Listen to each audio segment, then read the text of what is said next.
Selamat malam untuk kita semua. Perkenalkan, nama saya Elfrida Sanciana Tulasi dengan NPM 33220094. Di sini saya akan menjelaskan tentang biodiversitas makroalga. Pertama, pendahuluan. Berbagai sumber daya hayati yang sangat potensial di perairan Sulawesi Utara dapat dikembangkan sebagai sumber pangan, bahan baku, industri, dan sebagai berikut. Sumber daya hayati laut tersebut memiliki nilai ekonomis baik yang sudah dikelola dan dimanfaatkan, antara lain ikan, krustasea, moluska, makroalga, maupun belum dimanfaatkan seperti beberapa jenis makroalga. Makroalga merupakan salah satu sumber daya yang tersebut luas dan merupakan bagian terbesar dari tumbuhan yang hidup di laut sehingga dapat dijumpai pada semua perairan di dunia. Perairan pesisir kora-kora memiliki biodiversitas keanekaragaman vegetatif makroalga. Hal ini berhubungan dengan produktif primer maupun fungsi dan peranannya secara ekologis. Penelitian tentang biodiversitas makroalga di kora-kora belum pernah dilaporkan. Oleh sebab itu, perlu dilakukan penelitian biodiversitas makroalga di perairan tersebut.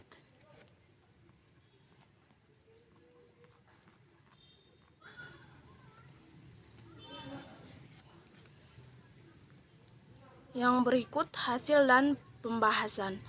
Di lokasi penelitian terdapat ekosistem lamun yang memanjang pada sebagian pesisir pantai kora-kora dengan lebar yang bervariasi.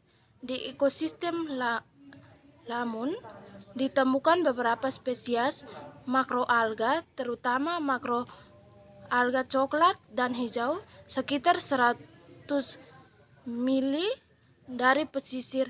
Terdapat ekosistem terumbu karang tetapi dengan beberapa jenis alga coklat seperti Turbianiria spp. Adapun di antara kedua ekosistem tersebut berupa retakan pasangan surut ditemukan makroalga coklat Surgasum spp, makroalga Halimeda hijau, dan makroalga Gelasquara.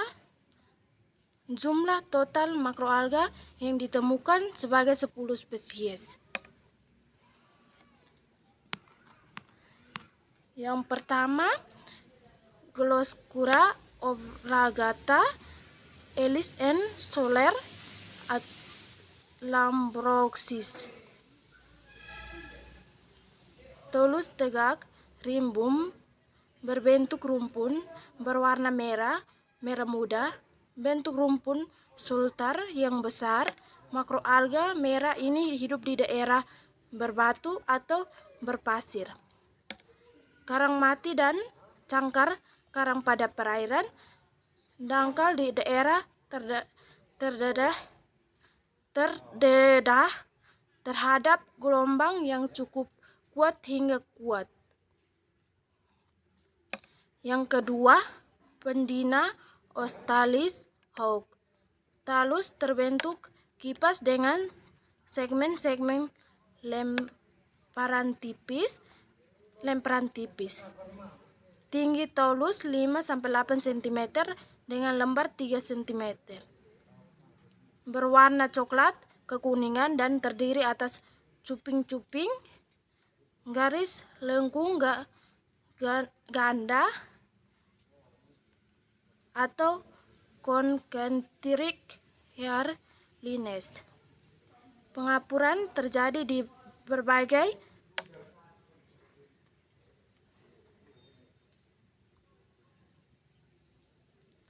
moluska. Alat pelekat berukuran kecil. Makroalga coklat ini hidup pada substrat pasir dan karang mati di daerah pasang surut Yang ketiga, Scarsum casphilum CG agrat. Talus umumnya gepan dan padat. Percabangan tidak teratur dengan permukaan daun. Terdapat duri-duri kecil dan tidak rata. Berwarna coklat muda dengan lebar 1,0 sampai 2,5 cm. Melekat pada substrat dengan alat pelekat berbentuk cakram. Makroalga coklat ini hidup pada karang mati di daerah pasang surut. Yang keempat, Sacrasum palculatum CG agra. Talus rimbu berwarna coklat tua dengan permukaan tidak rata. Bagian pinggir talus tidak rata dengan ujung melengkung dan berbentuk oval. Permukaan talus terdapat ramul kecil pedekat dengan percabangan dikotom. Daun tebal dengan diameter 1,5 sampai 20 cm dan panjang 1,7 sampai 3,5 cm. Tinggi total kalat ini hidup pada karang mati di daerah pasang surut.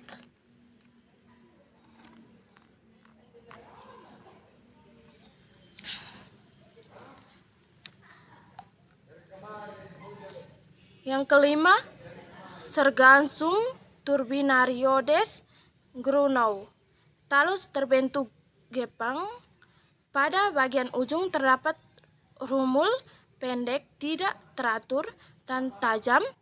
Percabangannya tidak teratur. Daun berwarna coklat tua. Diameter daun 1,0 sampai 1,3 cm dan panjang daun 1,2 sampai 1,7 cm. Tinggi totalnya 25 sampai 30 cm. Makroalga coklat ini hidup pada karang mati di daerah pasang surut. Yang keenam, Turbinaria dacuren Bori de Said Ficet. Talus tegak, tinggi total hingga 11 cm. Tinggi dari alat pelekat ke percabangan pertama 0,2 sampai 12. Bentuk dan daun menyerupai kecurut segitiga. Lebar 0,2 sampai 1 cm. Panjang 1 sampai 1,1 cm. Berwarna coklat gelap, memiliki respekel di antara daun. Alat pelekat tubuh menjalar pada bagian bawah talus menyerupai akar serabut. Makroalga coklat ini hidup pada substrat karang dan menyerap di rataan pasang surut. Yang ketujuh,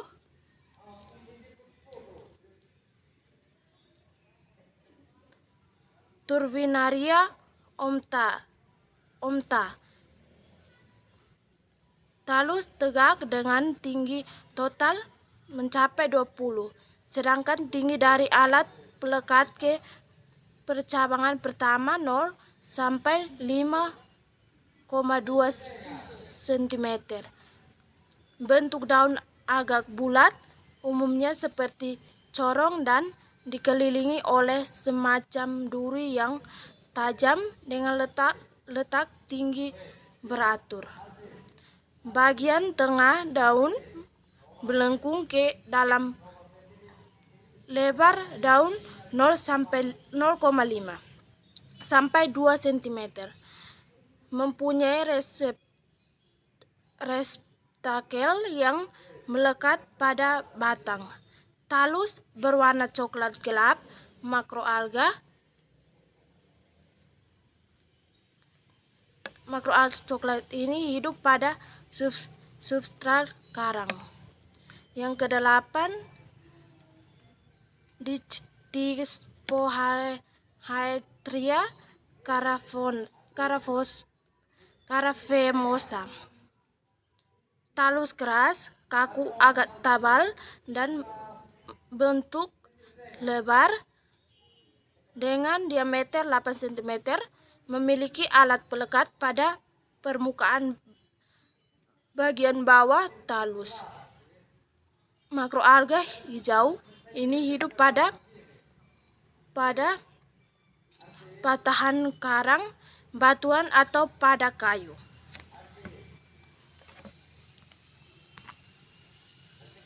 Yang kesembilan, Valonia aegagrophylla. Talus tegak membentuk semacam bantalan atau gerombolan tebal lebih dari 2 lapis, lebar mencapai 3 cm dengan tinggi 4 cm.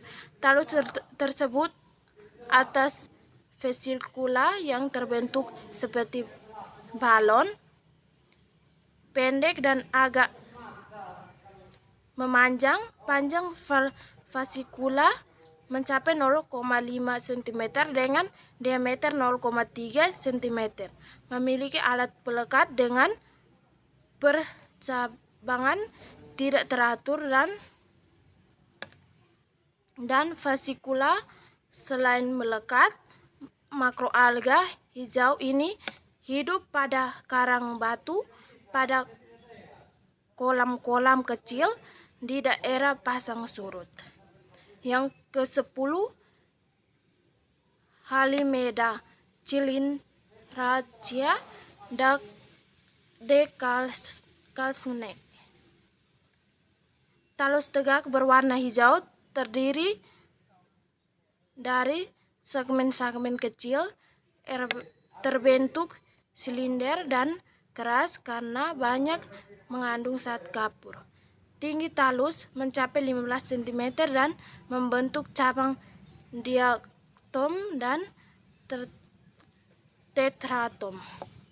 Alat pelekat berumpul dengan tinggi 2-4 cm dan lebar segmen 1,1 cm. Makroalga hijau ini hidup pada substrat berpasir dan patahan karang di daerah pasang surut.